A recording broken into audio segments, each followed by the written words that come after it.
네, 또 한 가지 질문을 드릴 건데요. 네. 이건 어떤 거냐면 저승사자 구독자들을 이렇게 만나서 점을 보고 오면 간혹가다 이제 저승사자가 붙어 다니시는 분도 있고 이러더라고요. 근데 이제 저승사자가 혹시나 이제 집 앞에, 집 문 앞에 왔을 때 어떻게 해야 되는지 대처를. 살려주세요. 뭐 방법 같은 거 있나요? 저승사자를 만나게 되면 있죠. 어떻게 해야 돼요? 있죠. 뇌물 먹여서 보내야지. 아 그래요? 일단 사람이 이제 네. 오는 데는 순서가 있어도 가는 데는 순서가 없는 법이다라는 말도 있듯이 이제 요즘에 사람들이 제일 많이 묻는 말 중에 하나가 저 얼마나 사나요? 우리 집에 단명이 있다 하는데 얼마 전에 또 누가 돌아가셨는데 혹시 우리 집에 이런 기운이 있나요? 저희 집에 상문이 있다. 어디 가서 물어봤는데 저희 집에 상문이 있다는데 우리 집에 상문이 있나요? 막 이런 거를 많이 물어요. 또 혹시 이게 또 특히나 막 얼마 전에 막 새까만 옷 입은 남자가 자꾸 꿈에 나타나요부터 시작을 되게 많은 분들이 많이 물어보시는데 네. 중요한 거는 사람이 우리 집이 성주라 그러잖아요. 네. 내 성주에 내 터전에 사자가 오신다는 것 자체가 이제 죽음이 다가왔다는 거고 명부가 내려왔다는 건데 저승사자가 내려오게 된다는 것 자체가 사람을 데리러 왔다는 거고 그 순간 사람이 느낄 수 있는 징후라는 게 있어요. 네. 일단 첫 번째는 내 몸 자체에서 뭔가의 그 기운들이 느껴질 수 있는 이상 징후가 한 3-4가지 정도 신호가 있어요. 그러니까 그 당사자가 만약에 내가 아닌 내 부모님이라든지 네. 나의 가족 중 그 어느 누군가라고 했을 적에 몸이 갑자기 한 달, 길면 한 달에서 짧으면 한 일주일가량 정도 내가 갑자기 이유 없이 머리가 무겁고 몸이 계속 이렇게 막 가라앉고 가라앉거나. 무기력해지고 네. 입이 계속 타들어가고 갈증이 많이 나요. 네. 계속 눈 앞도 계속 뻑뻑해지시고 잠을 자도 피곤해지면서 무기력하고 이건 뭐 병원 가서 링거를 맞거나 뭐 약을 먹거나 해도 소용이 없고 갈증도 많이 나고 몸이 자꾸 이상하게 오한 발열 같은 열도 나는 것 같고 약을 먹어도 소용없고 계속 아픈 거예요. 이유 없이. 일단 이런 증상들이 여러 가지로 나타나거든요. 밥을 먹어도 소화도 잘 안 되는 것 같고 이게 알게 모르게 나는 분명히 몸이 아픈데 병원 가면 이상이 없다라는 증상이 최소 일주일 정도 지속이 된다면 네. 이거는 병원 가도 답이 없다. 이거는 감기 증상이 아니다. 또는 뭐 책기 증상도 아니다. 또한 뭐 바이러스 증상도 아니다. 이유가 없이 그냥 과로다. 약을 먹어도 호전되지 않는다 하시면은 저희를 찾아오셔야 해요. 이거는 뭔가의 상문 주당이라든지 어디서 뭔가의 동토라든지 부정이 났다든지 정말로 집안에 사자가 상문이 났다든지 아니면 그 앞전에 누군가가 상에 나서 어딘가에 상갓집에 다녀오셨다든지 그래서 그 상문살을 달고 오셨다든지 아니면 내 집 앞에 정말로 저승사자가 누군가를 데리러 왕래를 하고 있을 수도 있는 거기 때문에 잘 확인을 해보시고 저희한테 문을 두드리셔야 된다는 거예요.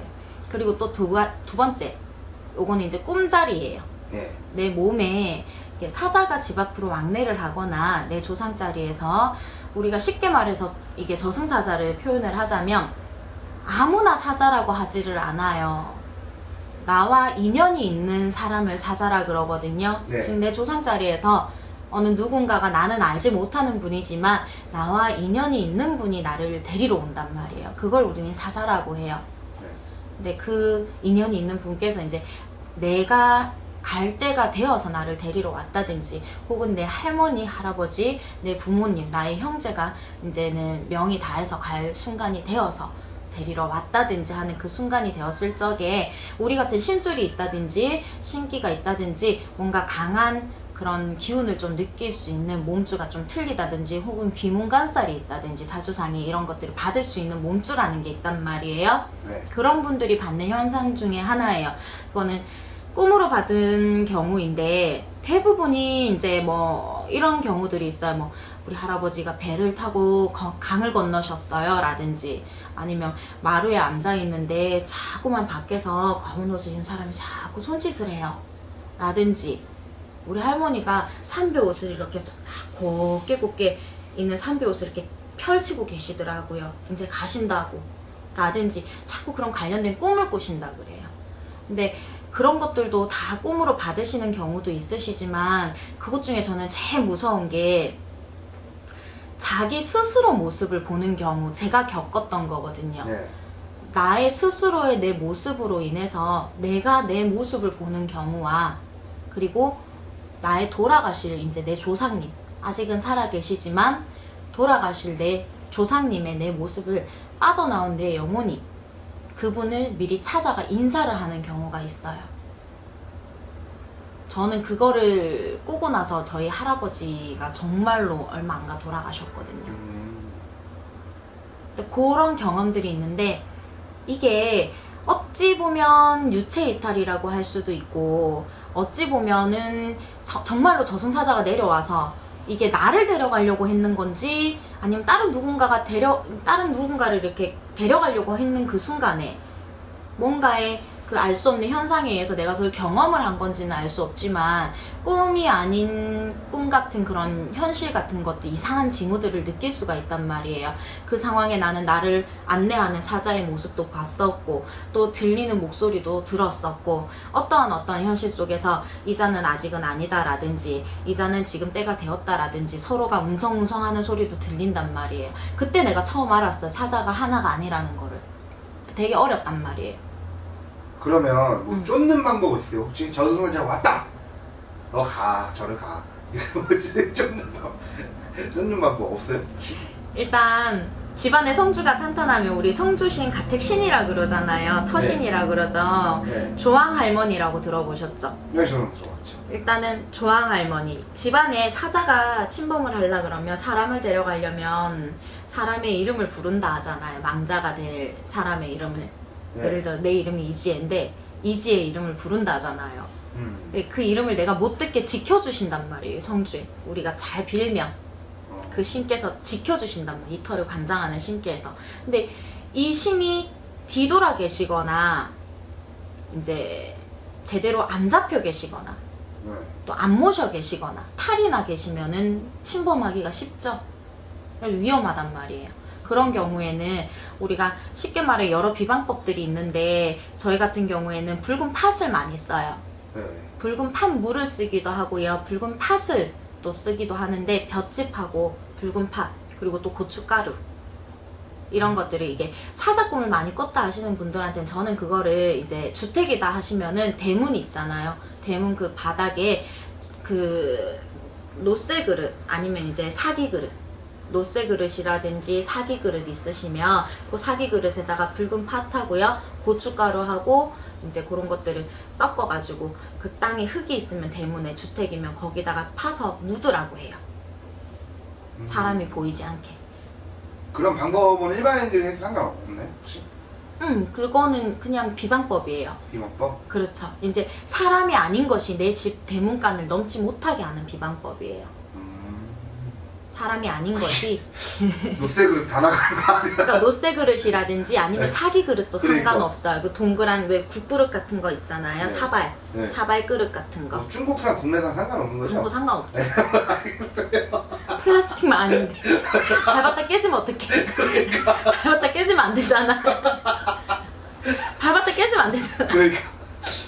그러니까 그런 이게 국그릇 같은 거 있잖아요. 네. 그런 대접 요만한 대접 같은 데다가 그거를 이제 넣어서 섞어서 네. 땅속에다 묻으시면 돼요. 만약에 이제 흙이 아닌 주택이 아닌 아파트 같은 곳이다라 그러면 현관의 바닥에다가 그거를 대문에 이제 현관문의 바닥에 놓으시면 된다 하거든요. 아, 그래서 선생님들이 거기 막 놔두는구나? 그렇죠. 그건 이제 흔히 부정을 네. 치기도 해요. 근데 이제 보통 보면 사업장에는 이제 업단지라 그래 또 소금단지도 놔두기도 하잖아요. 네. 그리고 또 그 소금단지에 이제 물이 차거나 습이 차면은 그걸 또 새 걸로 교체하기도 하신단 말이에요. 네. 근데 저 어찌 보면은 신발장 안이나 바깥쪽에다가 복숭아 나뭇가지 동쪽으로 뻗은 복숭아 나뭇가지를 걸어 놓기도 해요. 저 같은 경우에는 그거를 주기적으로 좀 구해 놓거든요. 네. 근데 그 복숭아 나뭇가지를 허수아비 모양으로 만들어요. 볏짚하고 섞어서. 복숭아 나뭇가지 동쪽으로 뻗은 거를 이제 볏짚하고 섞어서 허수아비 모양으로 만들어요. 그래서 그거를 현관문에 걸어 놓습니다. 그러니까 사자 꿈을 꾸거나 할 때. 근데 그렇게 하면은 그래도 효과가 꽤 괜찮아요. 근데 그거는 사실상 구하기가 좀 힘드니까. 구하기 쉬운 이제 촌에서는 구하기가 쉬운데 네. 우리는 쉽게 구하기가 좀 어렵더라고요. 거래하는 불교상이라든지 이렇게 좀 구하려면은 좀 시일도 걸리고 그래서 미리미리 우리는 구해놔야 되는데 나 같은 경우는 오지랖이 넓다 보니까 구해놓으면 손님 주고 구해놓으면 손님 주고 구해놓으면 손님 주고 없어. 구해놓으면 조금 애가 씬 사람 오면 기다려봐요. 이러고 주고 기다려봐요. 이러고 주고 잘 없어. 알아서 구하셔가지고 자연관에다가 걸어놓으시면 좋아요. 그게 아니면 이제 저희한테 부적 반침 받으셔서 현관이나 안방이라든지 이렇게 성주에다 붙여놓으시면 돼요. 그런 방법도 있고 일단 저승사자라는 자체가 개념이 네. 어쨌든 내 조상이기는 하지만 코 파주는 거예요? 코 안 파요. 이렇게 막았어. 예. 근데 사실 코 파는 게 버릇이긴 해. 이게 사람이 죽을 때가 되면 좀 스스로가 어느 정도 인지를 한다고 하시더라고요. 예. 내가 명이 다할 때가 되면 나 스스로가 인지를 한다 하는데 저승사자라는 개념 자체가 저는 이게 사실상 두어 번 정도 내가 느껴보고 봤던 것 같아요. 구슬하면서 늘 싫지만 어릴 적에 정말로 진짜 리얼하게 너무 공포스럽게 봤던 그 기억이 나는 안 잊혀진단 말이야. 우리 외할아버지 돌아가실 때 네. 아까 내가 말씀드렸잖아요. 꿈인지 생신지 구분 안 갈 정도로 이게 사자라는 게 왔을 적에는 정말로 차갑고 무섭고 이런 걸 떠나서 인간이 아닌 그 무언가가 왔을 적에 그냥 이 모든 걸 다 휩쓸어 갈 것 같은 공포감이라는 것 자체가 있기 때문에 사람들이 당황이란 걸 한단 말이에요. 근데 여러분 있잖아요. 무당집에 가셨을 때 집에 상문이 들었어요. 사자가 왕래를 해요. 네.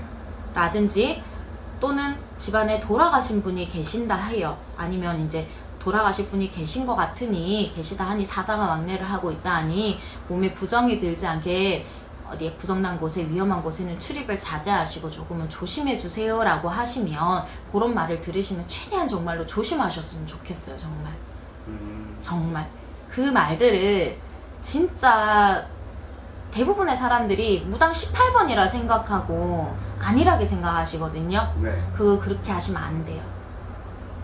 무당의 눈에는 정말로 이 사람들이 사자를 등에 업고 온다든지 진짜 눈으로 보는 무당도 있으시고 눈으로 보지 못해도 느끼시는 분도 계시고 들으시는 분도 계시고 아신단 말이에요. 위험하다고 안 좋은 거를. 그러니까 물론 사자가 와서 다른 분이 망자가 가시고 나면은 이분을 데려가는 건 아니지만 집안의 상인남으로 인해서 우리는 죄인이란 말이에요. 재수도 받지 못한 건 당연하지만 내가 중요한 일을 앞두고 있는 부분에 있어서 기운이 꺾이는 것도 당연한 것이고 내가 사고가 날 수도 있는 것이고 하고자 하는 부분, 가고자 하는 길에 앞서서 내 건강도 악화될 수 있고 일도 꺾일 수 있는 부분이기 때문에 부정이 들지 않게 또한 기간이 아직 남아있는 가족에게 그 수명이 더 단축될 수도 있기 때문에 조심하라고 이르는 거거든요. 그러니까 그런 말이 혹여라도 나오면 어찌하면 좋은지 예. 어찌하면 예방이 되는지 아니면 행동만 조심히 하면 되는 것인지 라는 거를 조금은 이렇게 신중하게 들으셨으면 좋겠어요.